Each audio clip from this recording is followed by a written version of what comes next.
오늘 함께 나눌 하나님의 말씀은 사사기 17장 7절 말씀부터 13절까지 말씀입니다. 우리 한 목소리로 천천히 같이 읽겠습니다. 유다 지파에 속한 유다 땅 베들레헴에 한 젊은이가 있었는데 그는 레위 사람으로서 그곳에서 잠시 살고 있었다. 그 사람이 자기가 살던 유다 땅 베들레헴을 떠나서 있을 곳을 찾다가 에브라임 산간 지방까지 와서 미가의 집에 이르렀다. 미가가 그에게 물었다. 젊은이는 어디서 오시는 길이오? 그가 대답하였다.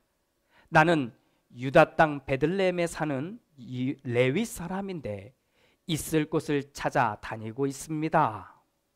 미가가 그에게 말하였다. 우리 집에 살면서 어른이 되어 주시고 제사장이 되어 주십시오. 1년에 은돈 10량을 드리고 옷과 먹거리를 드리겠습니다. 이 말을 듣고 그 젊은 레위 사람은 안으로 들어갔다.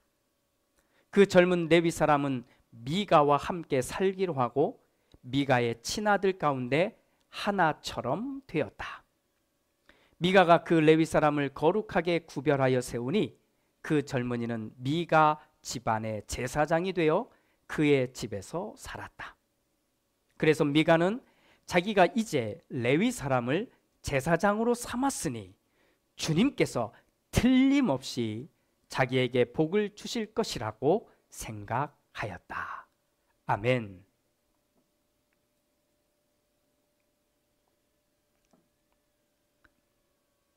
오늘은 한국교회의 민낯을 한번 보려고 합니다. 사실 저도 목회자니까 이 이야기를 꼭 해야만 할까 하는 생각이 많고, 그래서 그 생각 때문에 참 서글픈 부분이기도 합니다. 자, 한국교회는 세계 교회 역사에 유례가 없을 만큼 정말 엄청난 부흥의 역사를 이루었습니다. 더욱이 대단한 것은 인구로 따져봐도 5천만 명이 되지 않습니다. 더 대단한 것은 그 5천만 명 가운데 기독교 인구가 30%도 되지 않습니다. 그런데 그런 숫자에 불과한 한국 교회가 전 세계 아마 가지 않은 곳이 없을 정도로 정말 전 세계 곳곳에 선교사들을 파송했습니다. 정말 대단한 일이 아닙니까? 해외뿐만이 아닙니다. 사실 복음이 한국 땅에 전해졌을 때, 또 교회가 막 부흥하고 성장할 때, 이때 정말 곳곳에 사람들이 살만한 곳이라면 뭐 섬까지도 한두 명이 살더라도 모든 그런 자리까지 교회를 세워야 되겠다고 하는, 복음을 전해야 되겠다고 하는 이 열정과 소명이 정말 한국교회 곳곳에, 정말 이제는 어쩌면 사람이 있는데 교회가 없는 곳을 찾기는 힘들 정도, 불가능할 정도의 그런 상황이 되었을 겁니다. 또한 한국교회는 그런 교회들을 이끌기 위해서 정말로 목회자들을, 정말 훌륭한 목회자들을 양성하려고 정말 많이 애를 썼습니다. 지금도 각 신학교마다 좋은 프로그램과 정말 잘 훈련시켜서 그렇게 우리 현장에 목회자들을 이렇게 내놓고 있는 것이지요. 그런데 현재 교회의 숫자가 정말 빨리 줄어들고 있습니다. 그러니까 당연히 교회를 다니는 교인들의 숫자도 계속해서 줄고 있는 거고요. 전체적으로 보면 한국 전체 국민의 15%도 안 되는 사람만이 실제로 교회를 다니게 되었습니다. 자연스럽게 교회들마다 목회자가 필요한 숫자가 줄어들게 됐습니다. 그런데 신학교는 계속 만들어졌고, 신학교를 운영하는 입장에서는 그 운영을 위해서라도 학생들을 많이 이렇게 모집할 수밖에 없었습니다. 어떤 일이 벌어졌을까요? 맞습니다. 신학교는 졸업했는데 문제는 사역할 현장이 없는 거예요. 교회는 재정적인 어려움을 겪으면서 결국 큰 교회조차도 목회자들의 숫자를 줄이고 있고, 자, 이미 교회는 전국적으로 가득 차고 넘치잖아요. 정말 그렇게 되었기에 목회자를 더 청빙할 여력이 사라지게 된 겁니다. 옛날에야 교회 개척이 사명이라고 말했는데 이제는 교회가 없는 곳에 교회를 세우는 사명, 이것이 개척교회의 사명이라고 말하기에는 좀 어색한 부분이 많아진 겁니다. 한 건물에 교회가 하나만 있어도 될 텐데 한 건물 안에 교회가 2개, 3개가 있고, 어떤 경우에는 뭐 층마다 교회가 있는 경우도 많습니다. 새로운 도시를 개발한 신도시에는요, 정말 모든 상가 건물마다 교회가 여러 개가 들어차 있는 것이 현실입니다. 물론 술집이나 유흥업소들이 들어서는 것과는 비교할 수 없겠지요. 하지만 사정이 이렇다 보니 이제는 교회가 없는 곳에 복음을 전하기 위해 교회를 세운다라고 하는 이 의미는 퇴색할 대로 퇴색한 것 같습니다. 자, 더 큰 문제는 이렇게 세워진 교회들이 거의 대부분 재정적으로 어려움을 겪는다는 겁니다. 작은 교회에 기독교인들이 가려고 하지 않습니다. 이유는 너무나 단순합니다. 작은 교회 가서 고생하기도 싫고 어떤 일이 생기면 책임지기도 싫을 뿐만 아니라 이왕에 신앙생활 할 바에는 큰 교회에 가서 좋은 서비스를 받고 싶은 거지요. 물론 그냥 드러나지 않고 조용히 그냥 교회는 가야 하겠기에 큰 곳에 가서 숨어서 신앙생활 하는 사람도 많다는 것은 알고 있습니다. 그나마 작은 교회, 개척교회라도 하고 있는 목회자들에게는 다행일지 모르는데, 힘들게 목회자 훈련을 또 신학 훈련을 열심히 받은 그런 목회자들이 사실은 나와서 갈 곳이 없어진 거예요.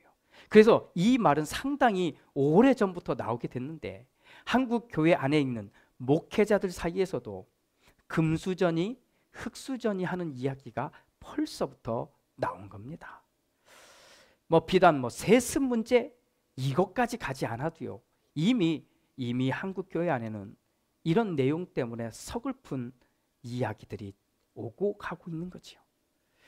어떻게 해결할 방법도 사실 보이지 않아요. 그래서 더 서글픈 것 아니겠습니까? 목회자들은 살 길을 찾아 여기저기 다녀야만 합니다. 교회는 돈이라는 이유 때문에 사실은 더 많은 목회자들을 품지 못하고 있습니다. 사람들이 많은 지역에는 교회들이 그나마 몰려 있고 사람들이 없는 지역은 교회 운영조차도 힘든 상황입니다.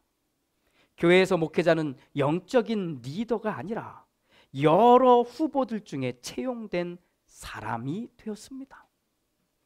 더욱이 담임 목회자는 그렇다 치고 부목사나 전사님들의 경우는 이제는 교회가 채용한 직원에 불과하게 된 거지요. 이거 어디서부터 어떻게 해결해야 할까요? 우리처럼 작은 교회 공동체는 과연 이 문제를, 이런 교회 전체의 문제를 풀 수 있는 힘이나 있을까요? 오늘은 이 현실을 좀 꺼내놓고 이런 현실을 보고 비난하자는 게 아니라 우리 같이 아파하고 그리고 우리의 생각부터 바꿔보았으면 좋겠다는 겁니다. 자, 지금까지는 한국교회의 현실 이야기를 다루었다면 이제부터는 사사시대, 사사기에 등장하는 사사시대의 현실 이야기를 다루도록 하겠습니다. 어쩌면 이렇게 똑같을까? 이런 생각이 들 것입니다. 분명한 것은 이런 모습은 사실 교회가 또 이스라엘 공동체가 망가지고 있는 모습이라는 겁니다. 그래서 오늘 우리는 짧은 글을 읽었지만 저는 이 부분을 읽으면 마음이 굉장히 슬프고 아픕니다. 자, 이스라엘은 제사 공동체입니다. 다시 말하면 하나님께 제사를 드리는 공동체죠. 그러니 당연히 제사장이 필요합니다. 그런데 아무나 제사장을 세울 수 없잖아요. 그래서 12개의 지파 가운데 하나님은 특별히 레위 지파를 세워서 제사장의 역할을 맡겼습니다. 그래서 레위 지파는 하나님께 제사를 드리는 모든 일을 담당하는 사람들이었습니다. 그런데 이 레위 지파는 다른 지파들과 좀 달리 다른 지파들은 한 지역 전체를 전체 땅을 이렇게 분배받았다면 레위 지파는 이런 땅을 분배받지 못하고 각 지파들의 땅에 레위 지파 사람들을 위해서 성들을 몇 개를 세우게 되고 그 성 주변에 약간의 땅을 소유할 수 있게 되었습니다. 자, 그런데 이스라엘이 이렇게 가나안 땅에 정착하게 되자 인구가 폭발적으로 많아지게 됩니다. 증가하게 됩니다. 그래서 사실은 다른 지파들도 늘어났지만 레위 지파들도 늘어나게 된 겁니다. 이스라엘의 제사는 가족 단위로 드립니다. 그러니까 인구수가 늘어나고 또 그러니까 가족들도 많아지고 그러면 자연스럽게 어떻게 될까요? 하나님께 제사를 드리는 횟수도 많아지고 그리고 재물도 많아지게 됐습니다. 그런데 문제는 이렇게 가족이 늘어나는 숫자에 비해서 레위 지파, 즉 제사장이 늘어나는 숫자가 훨씬 많았다는 겁니다. 최소한 서너 배 이상이 되는 거예요. 분명히 전체적으로 보면 제사도 많아지고 재물도 많아졌는데 그걸 가지고 사실은 이 레위 지파가 살아야 하는데 생계를 살아가야 하는데 그런데 이 레위 지파가 늘어나는 수만큼은 이것이 따라올 수 없게 되는 겁니다. 레위 지파는 다른 지파들의 섬김에 의해서 자신들이 살아가야 하는 그렇게 살아갈 수밖에 없는 그런 공동 운명 공동체였기 때문입니다. 자, 그러니 이 제사장들 사이에서도 이런 현상이 나타나기 시작하는 겁니다. 좋은 곳에서 먹는 문제를 뛰어넘어 사는 소위 금수저들인 제사장들과 그렇지 못하고 먹고 사는 문제 그 자체에도 힘들게 살 수밖에 없는 그런 제사장 그룹들이 나누어지게 된 겁니다. 좋은 자리에서 제사장 역할을 하는 레위인들은 사실 불편함을 못 느끼고 있었고 그러나 반대편에서는 정말로 사람들도 별로 없고 그리고 제사를 드리는 그런 내용도 그렇게 많지 않은 지역의 제사장들은 힘들 수밖에 없었던 겁니다. 사사시대 바로 이런 현상이 일어났기에 이 사사시대는 이 상황 속에서 이른바 개척과 같은 이런 일이 일어나게 된 겁니다. 한 지역에 너무 많은 제사장들이 있으면 서로 이것으로 어떻게 같이 살기가 힘들어지니까 일부는 그 지역을 떠나 제사장이 없는 동네로 가게 되는 겁니다. 또 제사장이 없는 동네에 가서 있는데 다른 제사장들이 와서 또 그 역할을 하게 되면 또 일부는 다른 곳, 즉 제사장이 없는 동네로 찾아 들어가게 된 것이지요. 자, 오늘 우리가 읽은 사사기 17장 7절부터의 이야기는 바로 이런 내용입니다. 유다 지파에 속한 유다 땅 베들레헴에 한 젊은이가 있었는데 그는 레위 사람으로서 그곳에서 잠시 살고 있었다. 그 사람이 자기가 살던 유다 땅 베들레헴을 떠나서 있을 곳을 찾다가 에브라임 산간 지방까지 와서 미가의 집에 이르렀다. 유다 지파에 속한 유다 땅 베들레헴에 한 젊은이가 있는데 이 젊은이가 레위 사람이라고 소개하고 있습니다. 자, 레위 사람이라고 하니 이 사람은 제사장의 역할을 하는 사람이라고 봐야 되겠지요. 그런데 그가 그곳에서 잠시 살고 있다가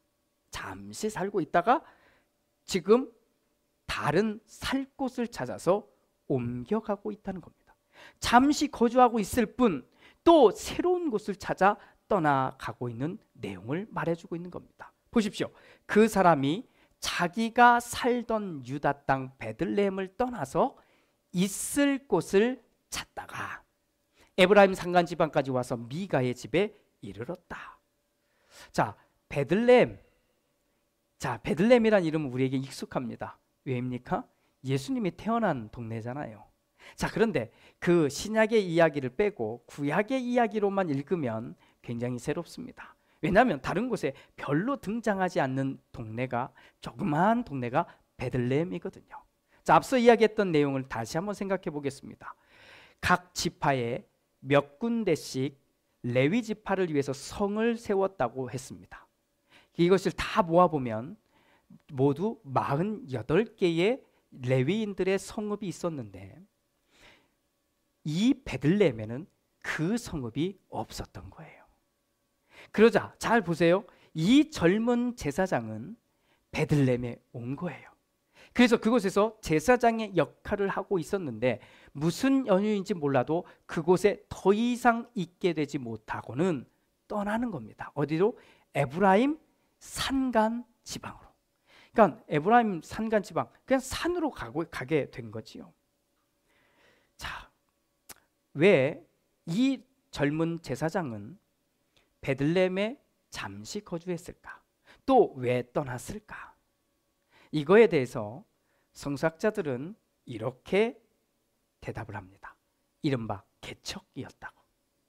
제사장이 없는 동네를 찾아서 그곳에 가서 제사장의 역할을 하면서 살아야만 했던 상황 속에 있었다는 겁니다. 문제는 이 젊은 제사장이 그 베들레헴에서도 잠시 있다가 에브라임 산간 지방으로까지 갔다는 거예요. 이유는 있을 곳을 찾아서, 생활할 곳을 찾아서, 다시 말하면 제사장이 생활할 것은 무엇일까요? 제사장의 역할을 하면서 살 곳을 찾은 거겠지요. 자, 사사기의 이 분위기가, 이 상황이 어떤 건지 아시겠지요? 사실 오늘 말씀은 지난주에 나누었던 말씀인 미가와 미가의 집안의 이야기에 계속된 이야기입니다. 그러니 혹시 미가와 관련된 이야기가 아직 모르겠으면 지난주의 말씀을 보시면 좋겠습니다. 자, 이렇게 젊은 제사장이 미가가 사는 동네까지 오게 되었습니다. 생활할 곳을 찾아서. 자, 이런 젊은 제사장을 만난 미가의 눈은 휘둥그레졌습니다. 미가는 흥분했던 것 같아요. 어쩌면 미가는 이런 생각도 했겠지요. 하나님이 자기의 기도에 제대로 응답해 주셨다라고까지 우리는 생각해 볼 수도 있습니다. 왜냐하면 미가는 제대로 된 레위 지파의 제사장을 자기가 지어놓은 자기 집의 개인 신당, 즉 하나님의 집의 제사장으로 세울 수 없었거든요. 그래서 자기 아들을 제사장으로 세워놓고는 그냥 그럴듯하게 지나고 있었는데 지금 보니까 자기 눈앞에 진짜 제사장이 나타났거든요. 그래서 얼마나 흥분했을까. 아마 눈이 정말 휘둥그레지고 막 심장 박동수가 막 올라왔을 거를 우리는 충분히 상상해 볼 수 있는 겁니다. 그래서 미가는 젊은 제사장에게 이렇게 말합니다. 우리 집에 살면서 어른이 되어 주시고 제사장이 되어 주십시오. 1년에 은돈 10량을 드리고 옷과 먹거리를 드리겠습니다. 자, 이 말만 툭 잘라서 그렇게 본다면 미가는 좋은 말을 하고 있는 것으로 봐야만 합니다. 현실적으로 제사장의 역할을 제대로 할 수 없어서 정말 이 동네도 찾아가고 이곳도 찾아가고 있었던 이 사람, 먹고 살 길조차도 없어서 정말로 동분서주하고 있던 이 젊은 제사장을 직접 자기 집에 모시고 그리고는 어른이 되어달라고 하고 그리고는 제사장이 되어달라고 요청하면서 덧붙여서 옷과 먹거리도 제공하겠다고 하니 얼마나 훌륭한 태도입니까? 그런데 우리는 지난주에 미가가 어떤 사람인지를 보았다는 겁니다. 돈이 많았던 미가에게는 진짜 마음에 큰 짐을 내려놓을 수 있게 된 것입니다. 그리고 이 젊은 제사장에게 가장 필요한 것을 제공하면서 그리고는 이 모든 상황을 자기 것으로 자기가 원하는 대로 이 젊은 제사장까지도 자기의 소유로 만들 수 있게 된 겁니다. 그래서 거짓말과 속임수에 능숙했던 바로 이 미가는 그에게 이렇게 말합니다. 우리 집에 살면서 어른이 되어 주시고 제사장이 되어 주십시오 라고 말입니다. 자, 사실 제사장은 나이에 상관없이 지역 공동체의 어른 역할을 하고 있었습니다. 그런데 미가는 말만 그렇게 하는 겁니다. 어른이 되어 주십시오. 제사장이 되어 주십시오. 그리고 하는 말이 1년에 은돈 10량을 드리고 그리고 옷과 먹거리를 드리겠습니다. 제사장과 그의 가족들이 살기 위해서 필요한 연봉은 은돈 10량이었습니다. 그런데 그것을 한 개인이 제공하겠다는 거예요. 자, 또 옷과 먹거리를 주겠다고 하는 겁니다. 그렇지 않아도 살아야 하기에 이렇게 저렇게 지금 힘들게 여기까지 온 이 사람, 이 젊은 제사장에게 이 미가의 제안은 눈이 휘둥그레질 수밖에 없었지 않겠습니까? 어떻게 되었을까요? 맞습니다. 여러분이 생각하는 그대로입니다. 이 젊은 제사장은 결국 미가의 집안에 고용된 제사장이 되기로 합니다. 당연한 결과입니다. 물론 미가는 말로만 우리의 어른이 되어달라고, 제사장이 되어달라고, 영적인 지도자가 되어달라고 했을 뿐 실제로는 자기 마음대로 할 수 있는 사람 하나를 고용한 것이나 마찬가지였습니다. 이어지는 11절 말씀에 이렇게 말합니다. 그 젊은 레위 사람은 미가와 함께 살기로 하고 미가의 친아들 가운데 하나처럼 되었다. 그렇지 않습니까? 처음에는 미가는 어른이 되어 주십시오라고 말했는데, 자, 결과는 어떻게 됐어요? 미가의 친아들처럼 되었다. 그리고 마지막 13절에 보면 미가의 진짜 속마음이 나옵니다. 그래서 미가는 자기가 이제 레위 사람을 제사장으로 삼았으니 주님께서 틀림없이 자기에게 복을 주실 것이라고 생각하였다. 그동안 찜찜했던 겁니다. 분명히 개인신당, 즉 하나님의 집을 만들어 놓기는 했는데 거기다가 제사장 신분이 될 수 없는 자기 아들을 떡하니 앉혀놨거든요. 이게 하나님의 뜻이 아니라는 것쯤은 알고 있었거든요. 그래서 마음이 찜찜했는데, 자, 이제는 다 해결됐습니다. 비록 돈으로 고용했지만 그게 무슨 상관입니까? 레위 사람이면 되고 제사장이면 되는 것 아닙니까? 이제 겉으로 보기에는 완벽하게 자신의 찜찜했던 이 모든 문제가 풀어진 겁니다. 그래서 이 미가는 이제 하나님이 나에게 복을 주시겠다고 생각까지 하게 된 것이죠. 사랑하는 형제 자매 여러분, 오늘 말씀은 생각해 볼수록 무척 무거운 이야기입니다. 그리고 참 서글픈 이야기입니다. 하지만 이 이야기를 우리 나누면서 두 가지는 생각해야 합니다. 어차피 세상은 물질의 세계로 더 심각하게 흘러가게 될 겁니다. 이미 흐르고 있고요. 그래서 우리는 이 흐름을 꺾어 놓을 힘은 사실 우리에게 없다고 보는 것을 인정해야 할 겁니다. 하지만 세상은 그런데 교회까지 그렇게 만들지는 않아야 합니다. 가장 먼저 목회자들이 돈 때문에 망가지지 않도록 주의 깊게 살피고 기도하셔야 합니다. 마냥 그런 모습을 본다고 비난할 것이 아니라 사실은 우리가 그런 목회자가 되지 말아야 하고 그런 목회자를 만들지 말아야만 합니다. 또한 교회마저도 목회자들을 회사의 직원처럼 고용하는 대상으로 생각조차도 해서는 안 됩니다. 제가 오랜 기간 교회를 섬기다 보니 사실 목회자에게 내가 원하는 대답만을 요구하는 사람들이 꽤나 있다는 것을 알게 됐습니다. 하지만 우리는 목회자를 통해서 순수한 하나님의 메시지를 들으려고 해야 합니다. 내가 원하는 대답을 들으려고 하니까, 또 그런 요구를 하는 사람들이 자꾸 돈으로 유혹하니까 교회도 망가지고 목회자들도 무너지고, 그리고 그렇게 요구하는 사람도 무너지고 마는 것입니다. 얼마 전 저에게 저는 목자가 없는 양입니다 라고 말씀하신 분이 계십니다. 지난주일 이 이야기를 다시 한번 듣게 되고는 사실 저는 한 주간 이 이야기에서 제 생각과 마음을 떠나보낼 수가 없었습니다. 오늘 말씀을 마무리하면서 저는 그 대답을 하고자 합니다. 어느 영혼에게든 목회자는 그리고 목회자가 된다는 것은 생명을 책임지는 엄청난 일입니다. 그러하기에 목회자는 정말 큰 무게감을 가지고 사실 영혼들을 책임져야 합니다. 적어도 돈 때문에 영혼까지 팔아먹는, 그것이 욕심이든 아니면 삶 자체, 즉 삶의 현실이든 그런 목회자가 되어서는 안 됩니다. 그래서 저는 우리 교우들과 함께 선포합니다.